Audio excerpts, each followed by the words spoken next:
Hello.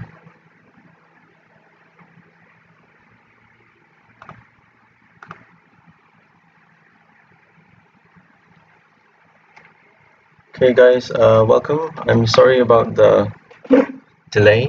I'm just gonna turn off the fan real quick.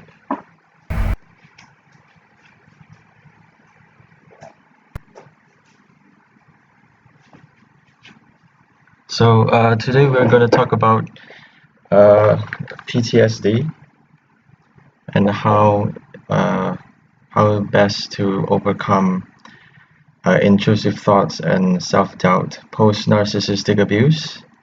So let's get right into it. So the first thing I want to touch on is this picture, this poster that I found online.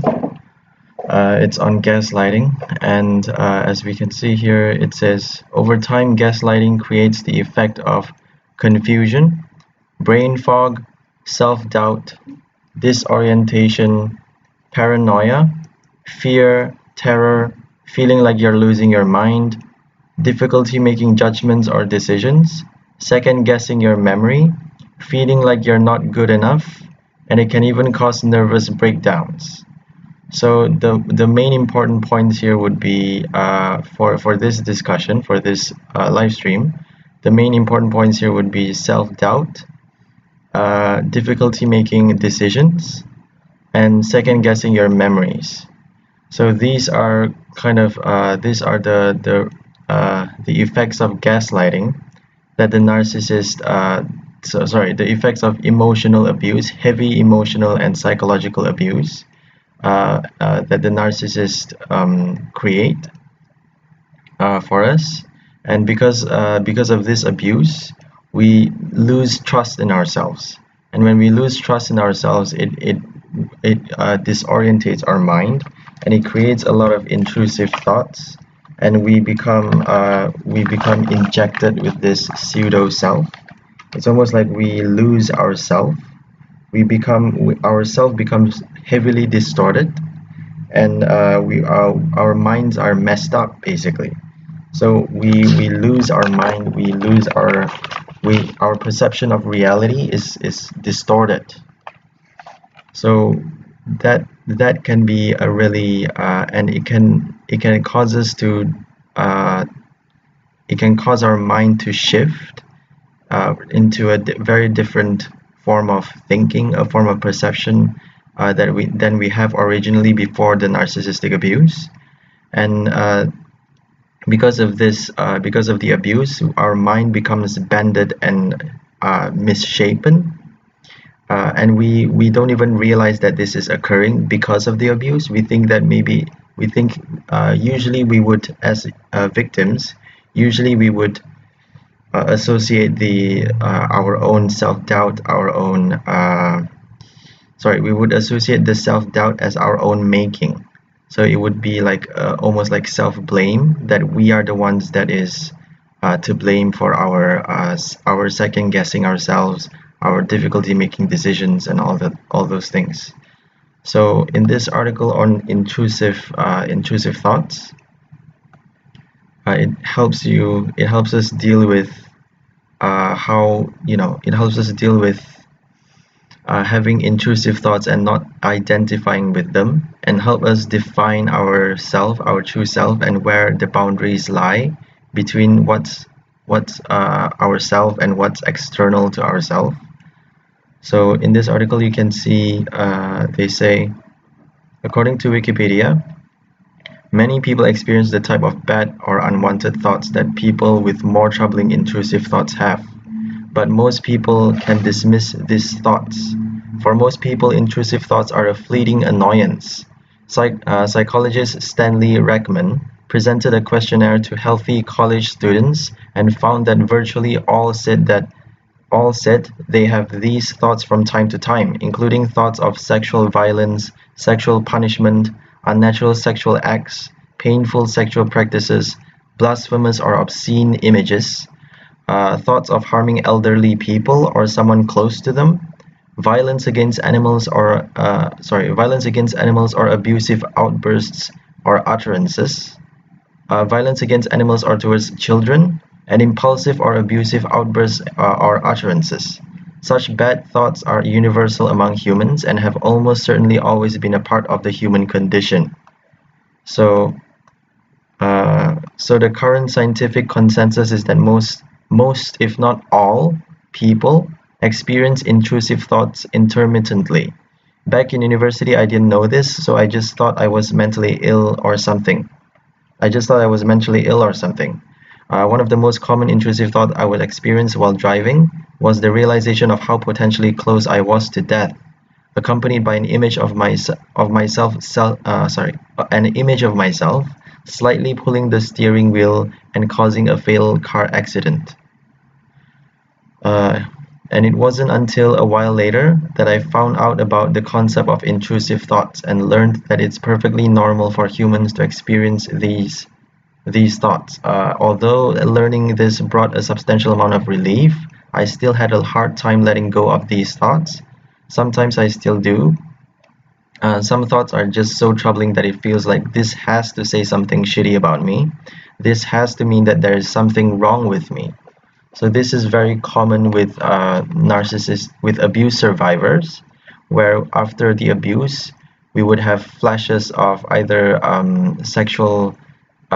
sexual images or kind of violent images, aggressive behavior, or very you know behavior bordering on murder or even terribly violent behavior, basically.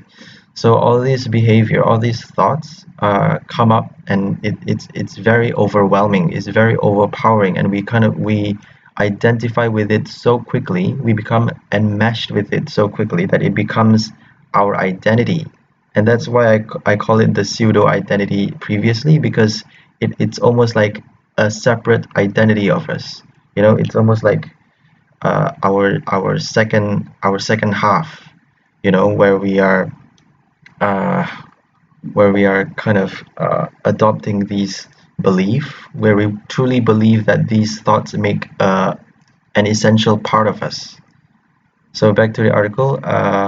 For those reading this and nodding along, I feel for you. I sincerely do. Intrusive thoughts fucking suck. And as the Wikipedia, sorry about that. And the Wikipedia article says, as the Wikipedia article says, while most people are able to just kind of brush off these thoughts, other people aren't so lucky. For some, intrusive thoughts hold this extra fascination or sense of significance, and it's really hard not to obsess about them and wonder what they mean. So wonder what they mean. What does having these thoughts say about us? So the thing is, having these thoughts is just, as we will touch on later, is just a result of our past experiences, and it is also just a kind of the thoughts doesn't is not within our control. It's almost like an environmental thing. It's an environmental stimulus, and we don't have to associate with it. We don't have to take it as our own. We don't have to be enmeshed with it. So we need to learn to understand that it is not part of us. It is not the thoughts that we are experiencing doesn't have to be part of our identity. It doesn't have to make up who we are.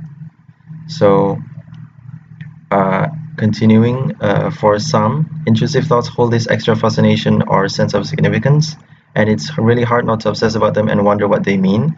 Unfortunately, I think I'm the one of the latter type, though I'm sure my case isn't nearly as severe as some. So here's the silver lining. He says, my problem with intrusive thoughts basically forced me to learn how to let go of thoughts and not identify so completely with my own mind. So a Buddhist story of why your thoughts aren't that big of a deal. So in Buddhism and other Indian epistemologies, the mind is considered a sensory organ like the eye or the ear.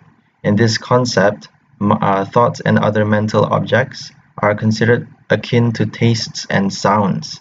That is, they are considered impersonal sensory phenomena that simply arise and fade within the field of consciousness, like a crow's caw or the smell of a lilac bush. So it's almost like a stimulus, as I said just now. It's just a sense, one of the senses that we experience in life, and it doesn't have to stay. It does. We don't need to get stuck within those senses. So in this formulation, having a disturbing, intrusive thought is kind of like smelling old sushi. The experience is repellent, but one doesn't assume it says anything fundamental about one's identity, and one just notices it, let it pass, and move on with one's life. So one reason this attitude makes sense within the context of Buddhism is that Buddhists teach and cultivate something called non-dual awareness. Non-dual awareness refers to an awareness that transcends firm distinctions between oneself and the rest of existence. In a state of non-dual awareness, one understands that one is inseparable from the entire process of reality. That is, one's seemingly individual being is akin to a single wave atop an ocean. The wave may have its own distinct properties, but it is also still clearly the ocean, both itself and the ocean at the same time. The boundary between two exists in some sense, but it's nebulous, permeable. So such is the case with human beings and the ocean of reality. We are our individual selves, but we are also continuous with the vast sea of subatomic particles that constitute everything in the known universe. And the boundary between the two is nebulous, porous. Understanding this, Buddhists see that selves are fuzzy and cannot be neatly defined. There is no objective boundary at which I end and the rest of reality begins. So furthermore, Buddhists expose the doctrine of no self. Now this is a very interesting doctrine, which I believe to be true, and it's quite difficult to understand, but let's explore it, right? So the Buddhists espouse the doctrine of no self, which states that living beings do not have any permanent unchanging self or essence. That is, selves are bundles of drives, ideas, experiences, bodies, and dreams, with nothing at the center to hold it all together, no core thing to which everything is attached. The idea of a constant, unchanging me is seen as just another idea within the mind. Interestingly, the philosopher Friedrich Nietzsche, despite very limited contact with Buddhism in his lifetime, wrote an idea that is eerily similar to the Buddhist idea of non-self, no self. So he said, main thought, the individual himself is a fallacy. Everything which happens in us is in itself something else which we do not know. The individual is merely a sum of conscious feelings and judgments and misconceptions, a belief, a piece of the true life system, or many pieces thought together and spun together, a unity that doesn't hold together. We are buds on a single tree. We are buds on a single tree. What we do know about, what do we know about what do we know about what can become of us from the interests of the tree? But we have a consciousness as though we would and should be everything. But we have a consciousness as though we would and should be everything, a fantasy of I and all not I. Stop feeling oneself as this fantastic ego. Learn gradually to discard the supposed individual, discover the fallacies of the ego, recognize egoism as fallacy. The opposite is not to be understood as altruism. This would be love of other supposed individuals. No. Get beyond myself and yourself. Experience cosmically. So this is very this idea of no self is very fuzzy. It's a bit blur. So it goes to show that we get to identify with whatever we want.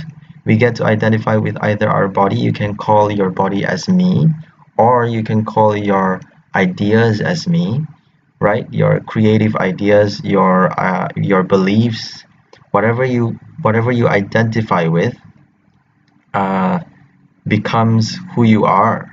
So the thing is, we hold the great power to determine what we identify with. So that means we hold the power to determine who we are and who we choose to be at the very moment. So if we get to choose that, that means we get to choose to be whatever we want. So that is almost the true thing about no self, which means because we are connected to through human connection and through cosmic connection, we are connected. We are what do you call that? We are a part of every consciousness. Sorry, we are a part of every cosmic element, and because of that, we get to identify with anything. So imagine if someone says, I am a part of what I see. I am a part of my visual experience. So if what I see make up who I am, then for example, if I see a lot of suffering in my life, if I see a lot of pain, a lot of people going through pain, a lot of abuse, a lot of violence in my life, then that makes up a part of who I am. And it might make me a more compassionate person. It might make me a more aggressive person, a more volatile person. But that the visual experience make up who I am, and that will be your identity. The person can say, what I saw is what makes who I am. And that can make up the person's identity. And so that is very tangible. Sorry, not tangible, but it's very, it's very morphable. It means that you can actually shape your own belief. You can actually shape your own identity, yourself, however you like. You can say that I am a part of what I hear. I am a part of my senses, or you can say I'm a part of my body. And which is always changing, by the way, because your body, it can be a kid's body. It can grow up into a man's body, and you can even get surgery and change your genders these days. So anything can change. You can you can identify with anything. Basically everything. Our mind is so malleable that we get to choose ourselves however we like. There is an infinite possibility of self identity that we get to choose.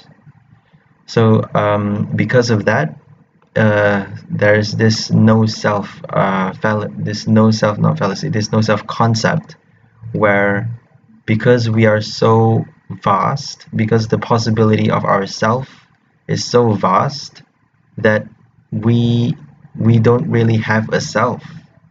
Because this is quite hard to explain, because I don't even really understand this myself, but I'll try my best to explain. But because we have so many parts in ourselves, we get to become whatever we like. We get to even narrow our personality. We get to even narrow our experience. Sorry, we get to even narrow our perception of who we are. So to down to a particular experience, a particular incident in our life, if you will. So we narrow it. We can even narrow our perception of self down to a very moment in our life. One particular incident even, and we can make that one particular incident our entire existence, our entire reality, our entire identity. Or we can make our full lifetime, all of the experiences in our lifetime, our identity. Or we can make the experiences we have from relationships our identity. Or we can make uh, you know our connection to our ancestors, our spiritual inner intuitive connection to our ancestors, our intuition. We can make that as our identity. Or we can make whatever we perceive, whatever we perceive in the moment as our reality. or there's just no end to it. There's so many ways that we can uh, morph, that we can shape ourselves.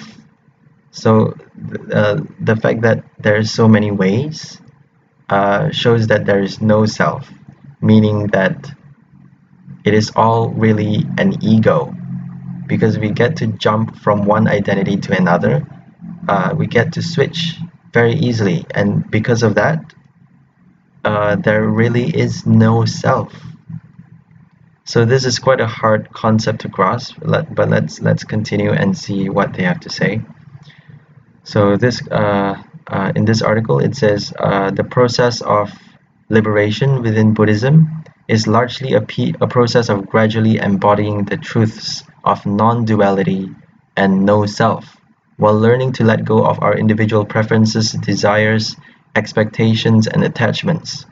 Through this process, we come to participate more fully and compassionately in our world, let go of fear, and accept the endless ebb and flow of things. We resist nothing. So this is like very this is like advanced mindfulness, right? Where everything goes through us, and we don't retain it in our consciousness. We don't latch on to whatever experiences that we have. We don't become attached to whatever negativity or negative experience or positive experience that might have occurred at that moment. We just let it pass through. It's so we go through life moment to moment so mindfully that everything just slips through. It's almost like it's almost like it's almost like sound. It's almost like sound waves just passing through, and we don't it doesn't stick to us. It no longer sticks to us. We just go through life smoothly. And as it says here, we resist nothing. So it says here, something bad happens, you either resist it with anger, frustration, regret, despair, or any other not fun emotions, or you can let it go and accept reality that it has happened and move on with your day. So sometimes it's not as easy to just accept reality. Sometimes we get stuck in this reality of why did we do that, and why did that happen? Why did the person do that to me? Why did this happen to me? Or how could I make that? How could I prevent that from happening in the future? All these overpowering thoughts starts to come, and we become consumed. We starts to become consumed by that one experience. So it is important to contemplate on a bad experience and try to rectify it, and try to resolve all the issues that it causes. But it is not healthy to stay too long at that moment. It's not too healthy to stay ruminating over traumas for too long, because it's just not healthy, because it will create a lot of stress. It will create a lot of it not only create a lot of stress, it makes us less mindful, less able to let things go, less able to let things pass through us. And it is so important to let things pass through us, because if we let things pass through, then we slowly see that we get to expand our consciousness to not only that narrow one moment of abuse. As survivors, I would say abuse. We no, we zoom out of that abuse, and we start to see that life is you know uh, a lot of experiences. We don't have to get stuck in that moment. So this is yeah. So let's just continue. So it says here, understand that by resisting, you are prolonging your misery. So by resisting, we are prolonging our misery, right? And transmute Number 2 is to transmute your would-be anger into a smile. And number 3 is to realize that this event could result in the best thing that could ever happen to you. So we can turn it around and say, by being abused, we get to you know we get to experience life in a different way. We get to see that we get to be more aware that of our boundaries, of our identity, the possibility of our identity, and we get to be more aware of the signs of abuse the next time it happens. So we can turn it around, but also the most important thing here is to let it go. Because if we let it go, then we get to experience life we get to experience other moments in life, rather than getting stuck in that moment where that takes away all the other moments in our life, which is what the narcissist wants for us. They want to make us they want to confine us to one particular state of mind and let us stay there forever, so that they have power over us, so that we get trapped in that state of mind, so that we can't escape, so that we are basically trapped by our own perception, really. So one other thing is this, this last piece of excerpt that I want to share is Buddhists advocate for a specific technique. Buddhists advocate for a specific technique for progressing along this path of realization. The way to liberation is to become an observer, a witness of your own mind. Instead of identifying with your passing stream of thought and sensation, you just watch it non-judgmentally and let it go. This is the essence of meditation. Non-judgmental, accepting awareness of everything happening inside and outside of you in the present moment. So Pema Chodron, who's a Buddhist, she said, "You are the sky. Everything else is just the weather." So we are basically the space that holds all of the turmoil, all of the emotional turmoil, all of the changing emotional phenomena. We are just the space that is holding it. We are not the actual emotional turmoil, so we don't have to be dragged along and like a rag doll and be pushed around and pulled around by the emotional havoc that is happening inside our mind. We just have to transcend. We just have to extract ourselves from that emotional turmoil and just observe it as it happens. We don't have to be sucked into that experience. We don't have to we don't have to live that experience. We just have to live the observer.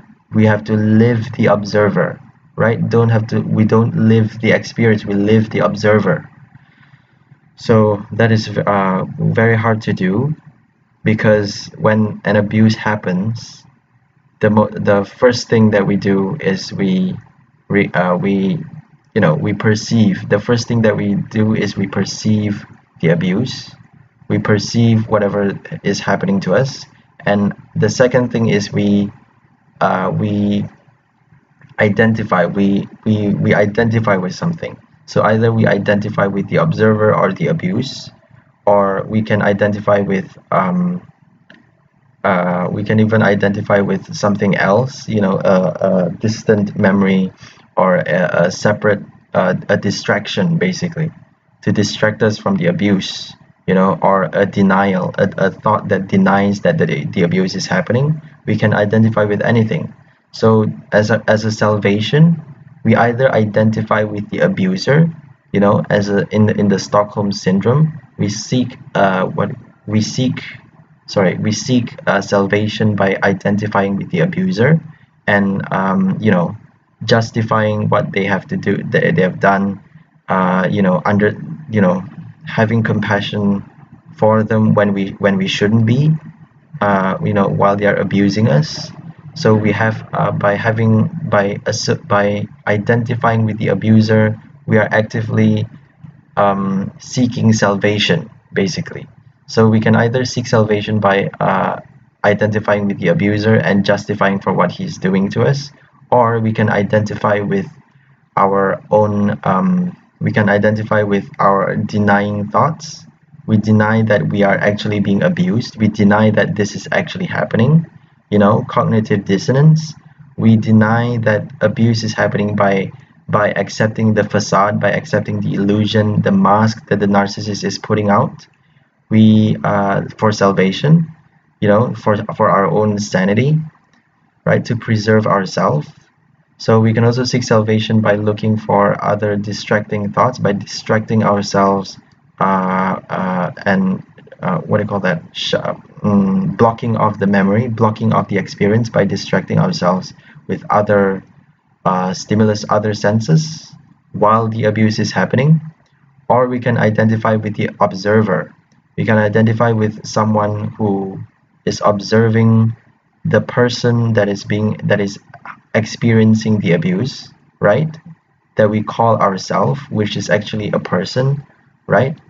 The person that is experiencing the abuse, we observe it, we observe what is happening, and we decide what we need to do to remove ourselves from the abuse, or to leave the situation, and how best to escape the abuse, right? Because that is what we need to do at the moment, right? The most important thing to do when we are being abused is to leave, to exit. So to look for an exit. And the best way that we can achieve that is to adopt the identity, is to identify with the observer. And when we observe the situation, when we have enough information of what is happening to this person, right? This person that we identify, we remove our identity from at the moment, so that we can have better clarity of the situation of what is happening to this person. All right, that what is happening around this person, that who the abuser really is, so that we can really observe and derive and get all of the necessary information that we need to leave and to save this person, so that we can re-identify with this person when we have left the situation, when it's safe to re-identify, right? We need to extract ourselves from our body, from our senses, from our mind, from all of the mind fuckery, from all of the abuse, from all of the gaslighting, the insanity, all of the roller coaster, emotional and psychological roller coaster that the narcissist is putting us through. We need to extract ourselves and observe everything that is happening non-judgmentally, right? Without emotions, without heart, without anything. It's just very calculative observation. And when we are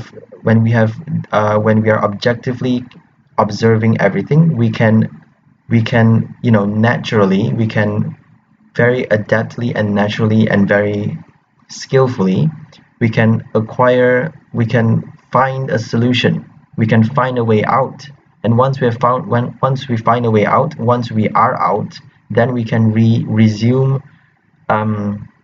putting our soul back into our body, so to speak. We can put our identity back into our senses, and then we can that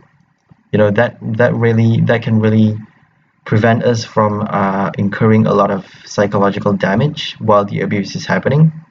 It can prevent a lot of trauma. It can prevent, trauma is basically, being stuck at the abuse, right? Trauma is basically reliving the abuse when it's not happening anymore, right? When the abuse is not happening, when we are not facing it anymore, but we are still living in it. That is what trauma is all about. So when we are able to be more skillful at dealing with abuse in this way, then we will be able to remove trauma. We will be able to not remove trauma, but prevent trauma, You know, when abuse is happening to us, we extract, we look for a solution, we look for a way out, we escape, and once we left the situation, we resume our body. We go back to our senses. We re-identify with our perception. So what we are seeing, what we are hearing, and what we perceive as reality, we go back to our reality rather than observing the situation in a very what do you call that, calculative, heartless way. We resume our senses. So in that way, we can prevent trauma. We can prevent ourselves from incurring this heavy damage. Uh, you know, we can this heavy damage that is actually our own what do you call our own identity. This heavy damage is actually this trauma. This heavy damage is actually incurred because we identify with the wrong things at the wrong time, and because we identify at the wrong with the wrong things at the wrong time, we become stuck at that moment. We become stuck in that identity for a long while, right? For longer than we should. And if we are able to switch our identity from the victim to the observer, and then back to ourself again, back to our self when we are free from the narcissist, then we will be free. Then we wouldn't have to incur trauma, right? So there will be no trauma. So I think I repeat myself too many times over there, but sorry about that. So another thing I want to touch on is this label consciousness that David Icke is saying.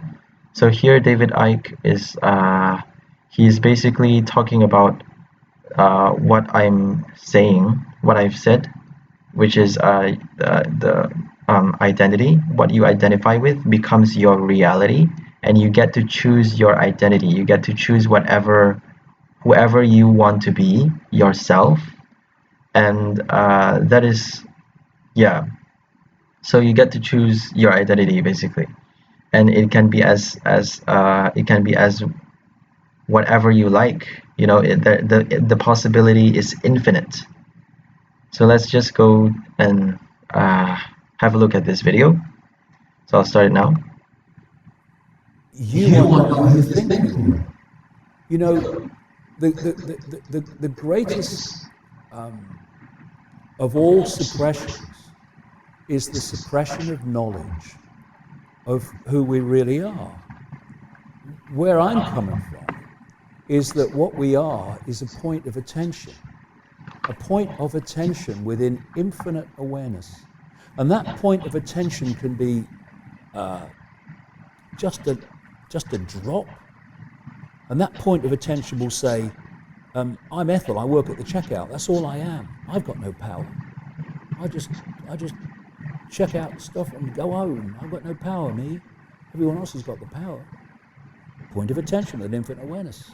Or you can expand your understanding and your perception and realize that you can be as much of this infinite awareness as you choose to expand into. And when you do that, your whole perception, the point from which you look at the world completely changes. You've gone from here, I don't understand it, it's all bewildering to me, and suddenly you don't see pixels anymore, you see pictures. You don't see strands, you see patterns, you can see how it all fits together. And the only difference between those 2 points of perception are, I am little me, I am all that is, has been, and ever can be, having that experience. Because this is the basis of the whole hoax. It's to persuade that point of attention that it is what it's experiencing. So here he's saying the reptilians or because he's a conspiracy realist. David Icke is a conspiracy realist who believes that the world is being corrupted by uh, covert covert what do you call it, covert agencies who are running the world in a very covert way, in a very sick, selfish way. So we can see these covert agencies as, instead of looking at them as, the people in the world that's trying to bring the world down, which is a conspiracy that is, that you can choose to believe or not. But over here we can look at this as narcissist, right? The narcissist is trying to narrow your vision. They are trying to narrow your perception, your consciousness, from knowing everything that is happening to the version of reality, that they want you to perceive. So they are confining your reality, confining your identity to a very narrow vision, so that you do whatever they tell you to, so that they are in absolute control of your every move. So once we are able to understand that our identity is entirely our choice, that we choose whatever we want to be, then we are able to extract ourselves from the narrow vision of what I'm experiencing, what the narcissist is making me experience, what the narcissist is making me feel, believe, and how my, you know how things are stirring up inside of me because of the narcissist. Then then we are able to, see the bigger picture, like what he said, like what David said. We're able to see that, you know we are able to become the observer and see what the narcissist is up to, what the narcissist is really really up to, right? We see behind all of the mask. We see the real truth, the absolute truth of what is really going on here, right? Whatever they are trying to hide cannot be hidden, because we are extracting ourselves from our perception. Whatever they are making us feel, whatever they are projecting on us, whatever they are orchestrating, whatever, sorry, not orchestrate, whatever they are performing, whatever performance that they are putting up, we are no longer we are no longer trapped in it. We are no longer involved with all of that. We are no longer immersed in our experience. We extract from that perception, and we can see really what they're up to. And once we can see what they're up to, we can choose the best response of how we can leave the situation, how we can leave the narcissist. And not because leaving is the best solution, because if we don't leave, we are going to let them infect our beliefs. And if we are not strong enough, if we stay long enough, it doesn't matter if you're strong or weak, if you stay with the narcissist long enough, you are going to be infected by their disease, right? You are going to be pulled down with them. Your mind is going to be distorted, your beliefs is going to be corrupted, everything is going to go to shit. So you need to leave. So when we extract ourselves, we can see what's really happening.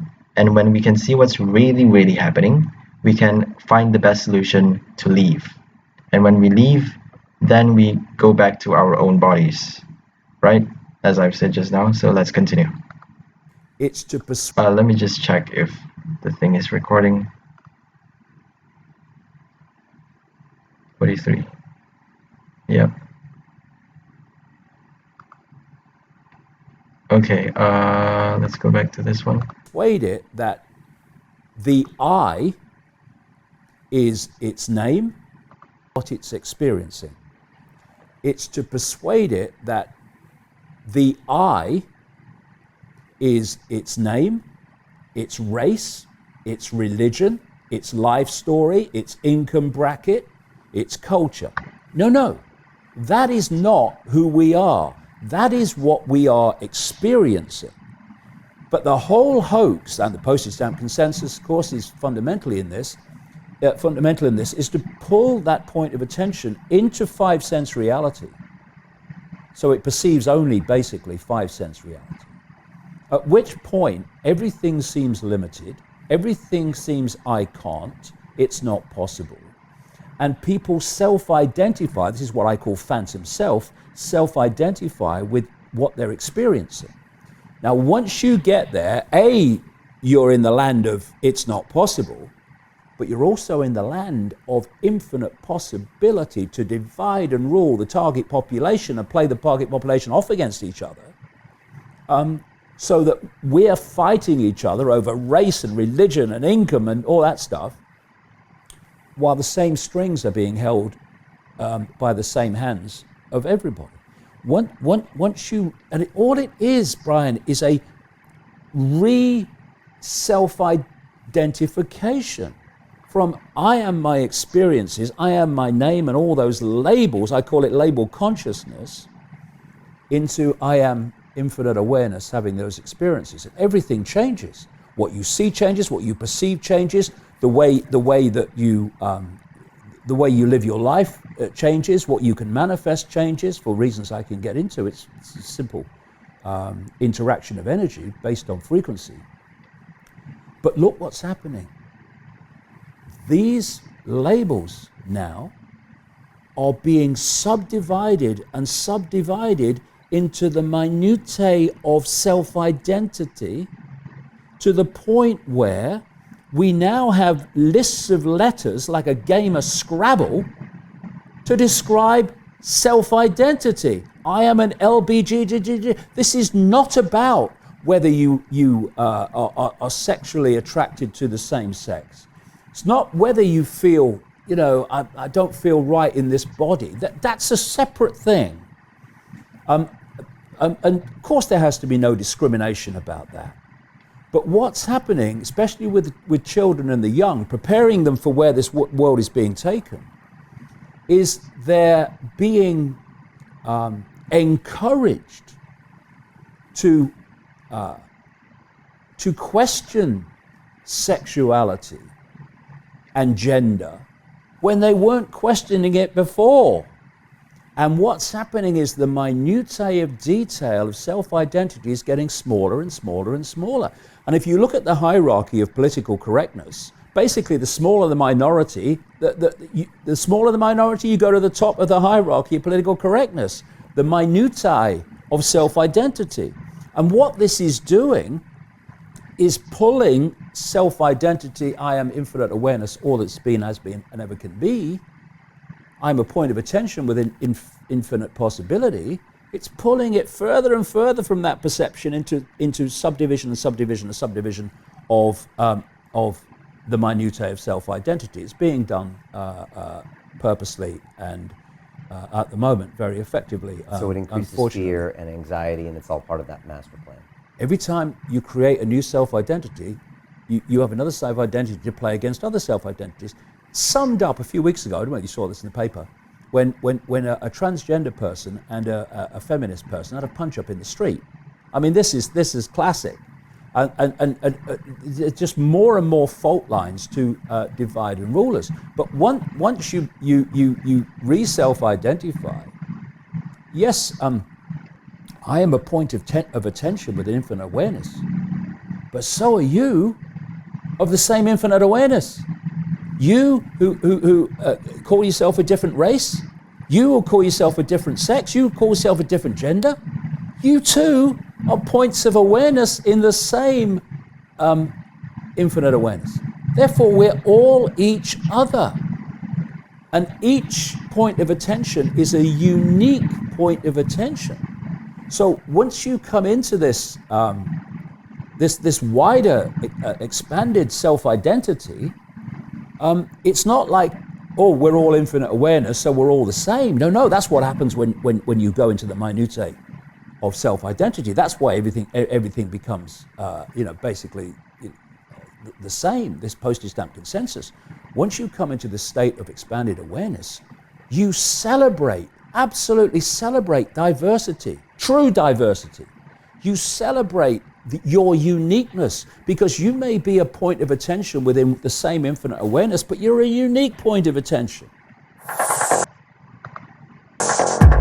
Continue watching this fascinating conversation for free by clicking on the link below to visit our website, learn from the best minds in the world, and connect with a... Okay, that's London Real. If you want to check it out, just click on the link below and you can get it for free for the full conversation. But anyways, so what he said was very similar to the concept of no self, where he said things like everyone is a point of attention within the same infinite consciousness. So we are actually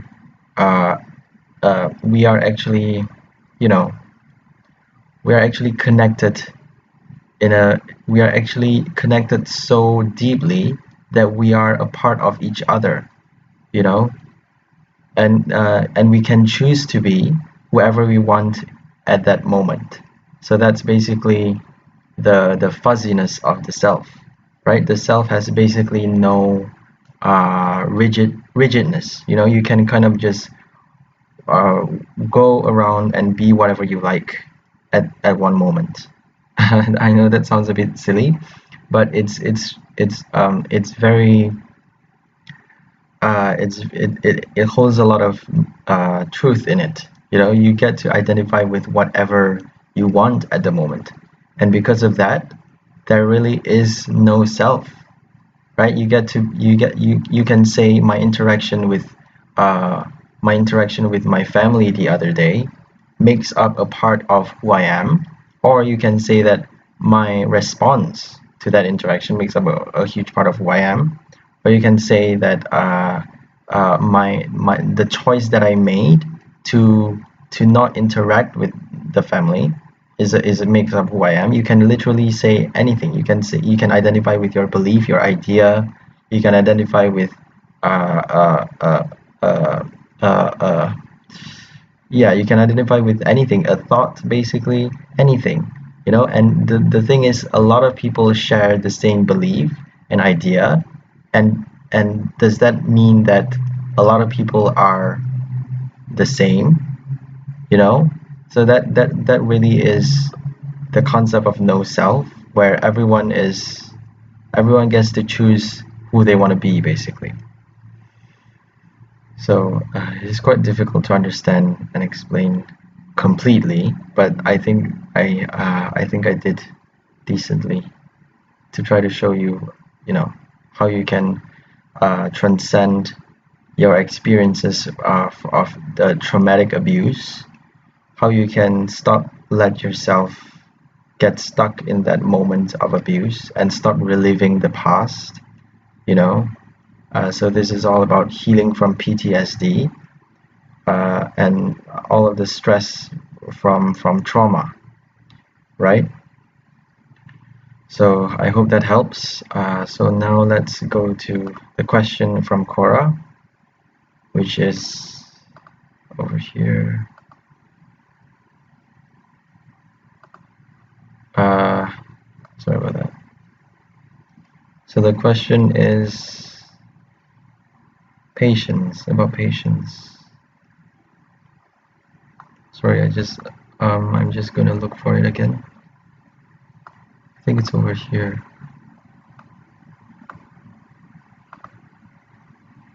Right. Why do narcissists have zero patience when they want something, but expect infinite patience from others?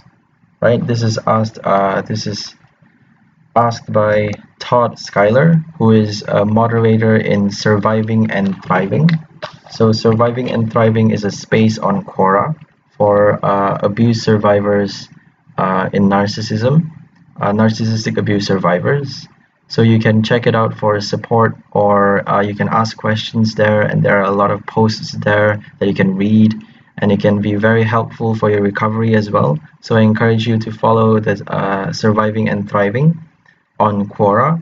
It is a space called Surviving and Thriving, as I've mentioned a lot of times. And the Todd Schuyler, he also moderates a lot of other spaces as well. So you can follow him on Quora as well, TODD SKYLER. And you can also follow me on Quora. I answer questions on every week on narcissistic abuse, understanding narcissism, and how they function. So my page is Dharmika Na over here, Narcissistic Abuse Life Coach, and the logo is the Host No More logo. Anyways, so why do narcissists have zero patience, and why do they expect infinite patience from others? So very interesting question. So the reason they do this is the first thing I want to talk about is to assert dominance, right? So the main reason the main reason a narcissist do whatever a narcissist do is to assert dominance, is to gain control, is to gain power, right? To control and to win.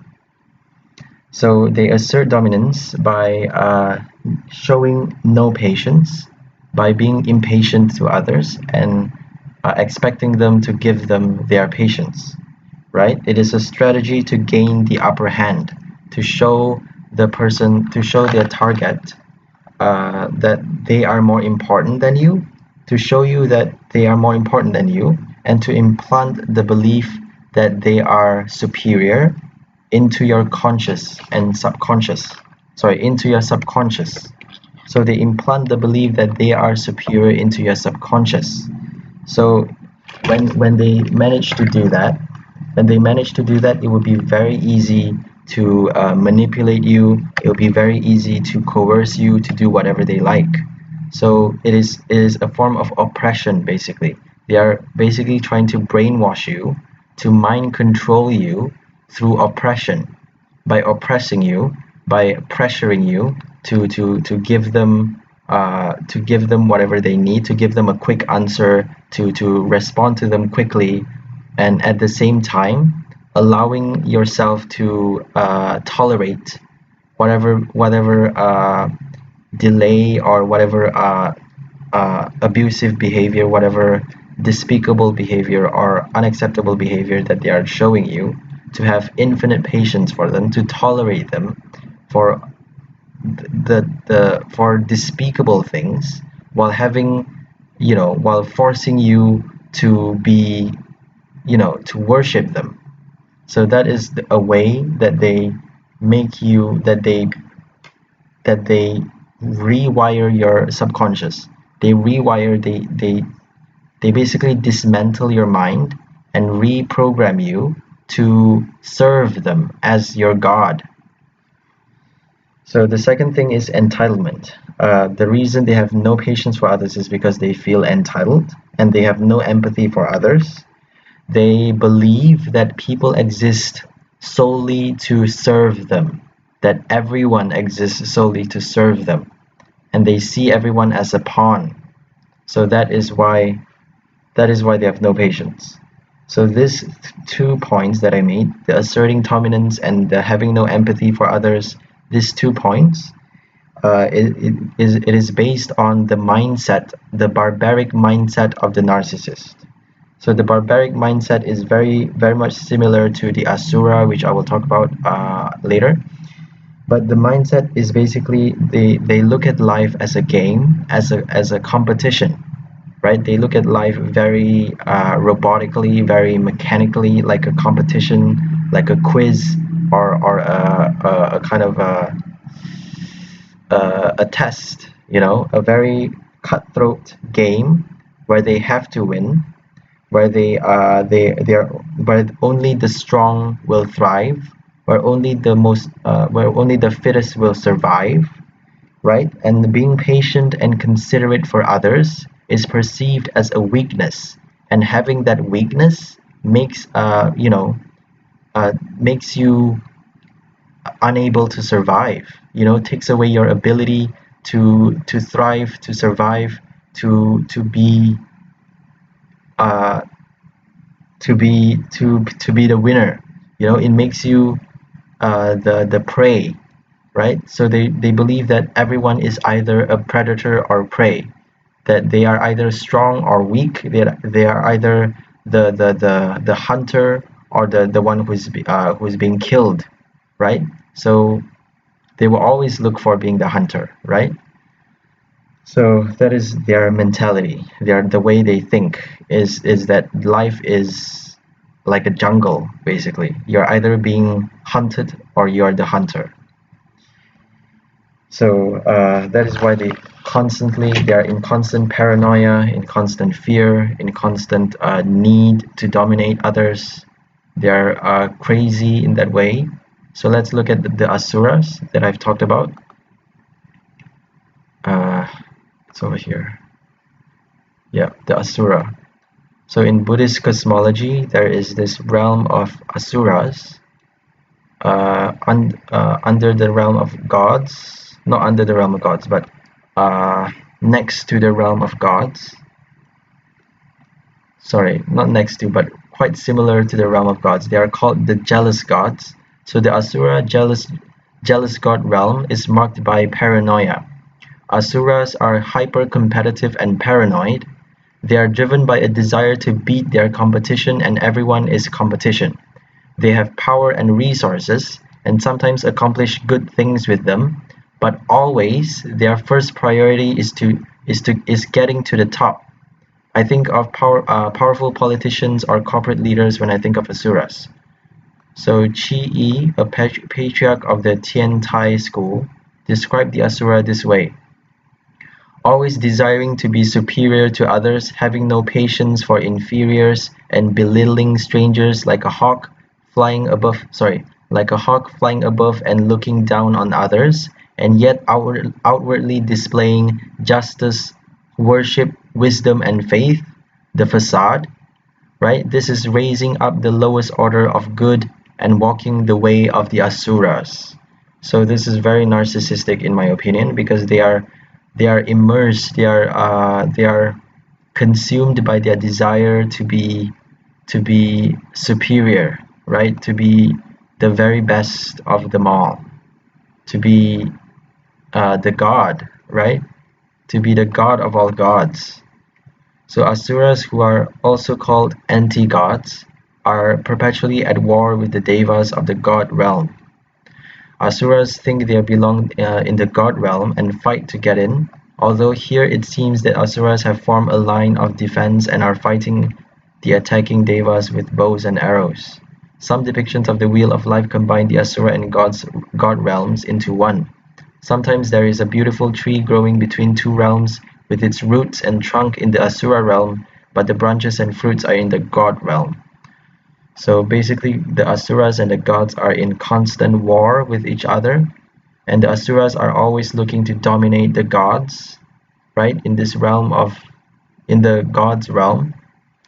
So this is very similar to narcissists and humans, right? I don't believe narcissists are humans, by the way. I believe narcissists are a completely different species with no emotion, no empathy. They're just psychos, basically. They have no humanity, and because they have no humanity, that makes them non-humans. So some people call them machines, robots, some people call them demons, reptilians, but whatever it is, they are not humans. So because they are not humans, they are almost like these asuras, basically, right? They are these entities, they are these beings that is riddled with the need to dominate, the need to conquer everything and anything, right? Which is insane.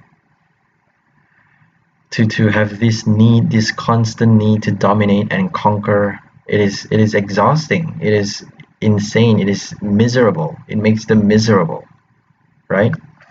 And that is why they have no patience, right? That is why they need to assert their dominance, and that is why they're entitled, because they see life in a completely different way from normal humans, right? They see life as a very desperate, in a very desperate way, as a very cunning, cruel world filled with injustice, filled with unfairness, and that the only way that they can get ahead in life is to sneak, is to is to play dirty and get their way. The only way they can get ahead in life is to be the strong ones, is to be the cunning ones, is to be the ones who are who are more skillful, who are more not skillful, but who are more who have more power than others. So they're always looking for power and control, and that is the narcissist. So we're done with the question. Now we are going to look at. I'm going to offer you some tips and guidance on dance therapy and how to progress in your recovery journey through dance. And I will make a separate live stream on that immediately after this. So let's just end this live stream here, and I'll see you briefly if you're still with me, or if you're here at all, or if you're watching this later.